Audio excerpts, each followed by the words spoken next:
नमस्कार सगळ्यांना. दुपारच्या जेवण या चॅनलमध्ये मी तुमचं परत एकदा स्वागत करते. मँगो सीझन सुरू आहे, तर काहीतरी स्पेशल व्हायलाच हवं. आणि आता मुलांच्या सुट्ट्यासुद्धा लागल्या आहेत, त्यासाठी ही रेसिपी खूप छान आहे. तुम्ही घरी नक्की ट्राय करा. ही रेसिपी बनवायला काहीसुद्धा कष्ट लागत नाहीत आणि खायला खूप टेस्टी लागते. त्यासाठी पहिला मी 2 मोठे आंबे स्वच्छ धुवून घेतलेले आहेत. त्याच्यानंतर याच्यातला जो पल्प आहे तो आपल्याला काढून घ्यायचा आहे.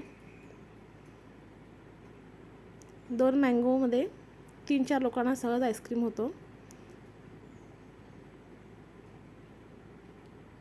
अगदी आंबा छान आहे, तोंडाला पाणी सुटत आहे बघूनच.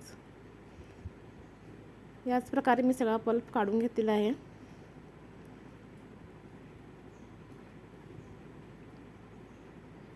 त्याच्यानंतर याच्यामध्ये आपल्याला हाफ वाटी साखर घालायची आहे, 8 ते 10 चमचे म्हणजे, आणि थोडीशी मिल्क पावडर, कंडेन्स्ड मिल्क.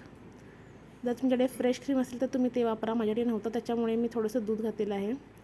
मिक्सरला छान वाटून घ्या आणि एका कंटेनरमध्ये आपल्याला हे घालून घ्यायचं आहे आणि व्यवस्थित छान पॅक बंद करायचं आहे, नाहीतर बर्फ जमा होऊ शकतो.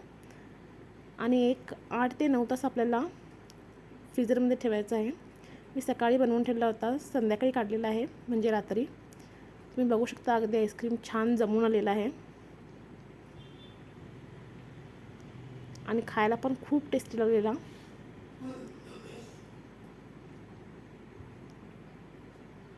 तुम्ही सुद्धा घरी नक्की ट्राय करा.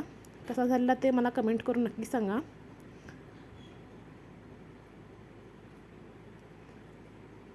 लहान मुलांना तर खूप जास्ती आवडेल. तुम्ही याला पाहिजे तर ड्रायफ्रूट्स वगैरे घालून सुद्धा डेकोरेट करू शकता. मी याच्यावरती रेड कलरची टूटी फ्रुटी आणि चेरी घालून डेकोरेट केलेलं आहे. रेसिपी नक्की ट्राय करा. आवडल्यास मला लाईक, शेअर आणि सबस्क्राईब करा. असे छान व्हिडिओ मी तुमच्यासाठी घेऊन येत राहीन. See in the next video. Bye bye.